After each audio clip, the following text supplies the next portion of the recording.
Assalamualaikum warahmatullahi wabarakatuh. Perkenalkan saya Adriatman Pradana Putra, NIM F2019-01039, kelas C1, program studi S1 Farmasi, Stikes Mandala Waluya Kendari.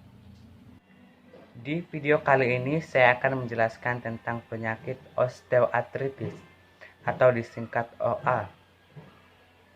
Langsung saja kita melangkah ke definisi osteoartritis. Definisi menurut Suroso 2009, osteoartrosis atau osteoartritis OA merupakan penyakit sendi degeneratif yang berkaitan dengan kartilagus sendi, vertebrata, panggul, lutut, dan pergelangan kaki paling sering terkena OA.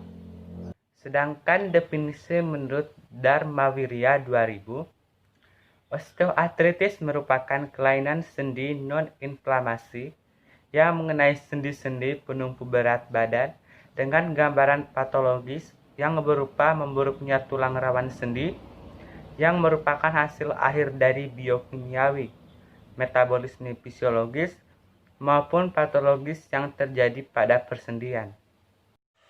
Sekarang kita melangkah ke klasifikasi osteoartritis. Osteoartritis dapat dibagi atas dua jenis, yaitu osteoartritis primer dan osteoartritis sekunder. Osteoartritis primer tidak diketahui dengan jelas penyebabnya, dapat mengenai satu atau beberapa sendi. OA jenis ini terutama ditemukan pada wanita kulit putih, usia baya, dan umumnya bersifat poliartikular dan nyeri akut yang disertai rasa panas pada bagian distal interfalang, yang selanjutnya terjadi pembengkakan tulang nodus Heberden. Sedangkan osteoartritis sekunder, OA sekunder dapat disebabkan oleh penyakit yang menyebabkan kerusakan pada sinopas hingga menimbulkan osteoartritis sekunder.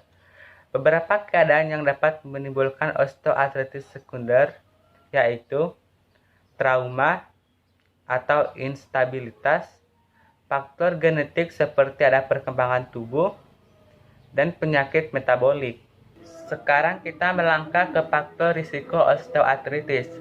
Secara garis besar, terdapat dua pembagian faktor risiko OA, yaitu faktor predisposisi dan faktor biomekanis. Faktor predisposisi merupakan faktor yang memudahkan seseorang terkena serangan OA. Faktor risikonya seperti faktor risiko yang pertama yaitu umur, yang kedua jenis kelamin. Sebelum usia 50 tahun, laki-laki lebih rentan terkena osteoartritis dibandingkan perempuan. Tapi setelah usia 50 tahun ke atas, perempuan lebih rentan terkena penyakit osteoartritis dibandingkan laki-laki. Karena pada saat usia 50-80 tahun, perempuan mengalami pengurangan hormon estrogen yang sangat signifikan dibandingkan laki-laki. Yang ketiga, ras atau etnis. Menurut penelitian, Afrika dan Amerika memiliki risiko menderita OA lutut 2 kali lebih besar dibandingkan ras Kaukasia. Yang keempat, faktor genetik, dan yang kelima, faktor gaya hidup. Di sini, kebiasaan merokok dapat merusak sel dan menghambat proliferasi sel tulang rawan. Jadi disarankan untuk tidak merokok. Yang keenam, obesitas. Peningkatan berat badan akan melipat gandakan beban sendi. Yang ketujuh, osteoporosis. Dan yang kedelapan, penyakit lain. OA lutut berhubungan dengan diabetes mellitus, hipertensi, dan hiperokimia, dengan catatan pasien tidak mengalami obesitas. Faktor risiko yang selanjutnya yaitu faktor biomekanik. Faktor biomekanik lebih cenderung kepada faktor mekanis atau gerak tubuh yang memberikan beban atau tekanan pada sendi lutut sebagai alat gerak tubuh sehingga meningkatkan risiko terkena OA. Faktor risikonya seperti, faktor risiko yang pertama yaitu riwayat trauma lutut. Trauma lutut yang dimaksud yaitu robekan pada ligamen cruciatum dan meniskus merupakan faktor yang menyebabkan terjadinya OA. Yang kedua, kelainan anatomis. Kelainan yang dimaksud yaitu kelainan lokal sendi seperti genu-varum, genu-valgus, dan displasia acetubulum. Yang ketiga, pekerjaan. Pekerjaan yang dimaksud yaitu pekerjaan berat, fisik yang banyak menggunakan kekuatan bertumpu pada lutut dan pinggang. Dan yang keempat, aktivitas fisik. Aktivitas fisik yang dimaksud seperti berdiri lama atau berjalan jauh 2 jam atau lebih dan mengangkat barang 10-20 kg selama 10 kali setiap minggu. Dan yang terakhir, yang kelima, yaitu atlet olahraga. Atlet yang dimaksud seperti atlet sepak bola dan lari maraton karena membebani lutut pada saat berolahraga. Sekarang kita melangkah ke tanda dan gejala osteoartritis. Menurut Sudoyono 2006, tanda dan gejalanya seperti pertama, nyeri sendi, yang kedua, hambatan gerakan sendi, yang ketiga, kekakuan sendi, yang keempat, pembesaran sendi deformitas, yang kelima, krimitasi tulang atau rasa gemeretak, dan yang terakhir, yang keenam, perubahan gaya berjalan. Itulah tanda dan gejala osteoartritis.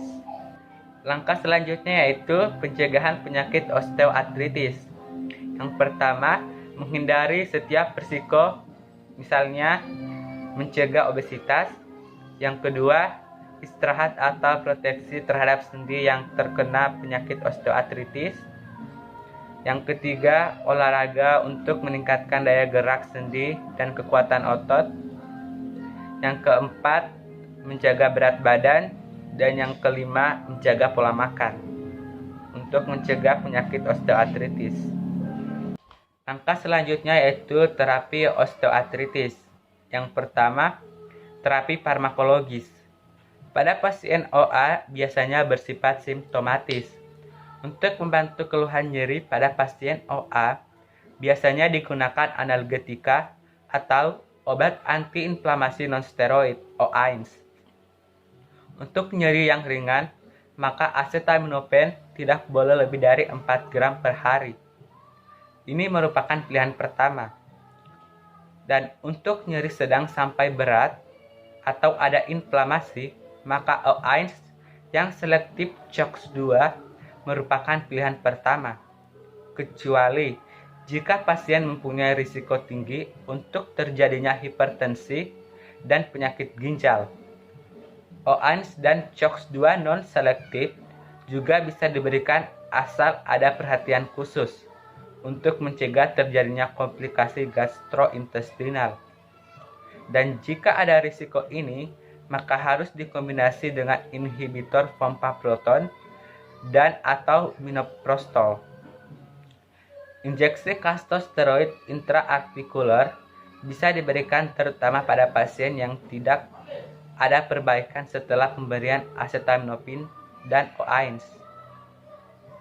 Tramadol juga bisa diberikan tersendiri atau dengan kombinasi dengan analgetik.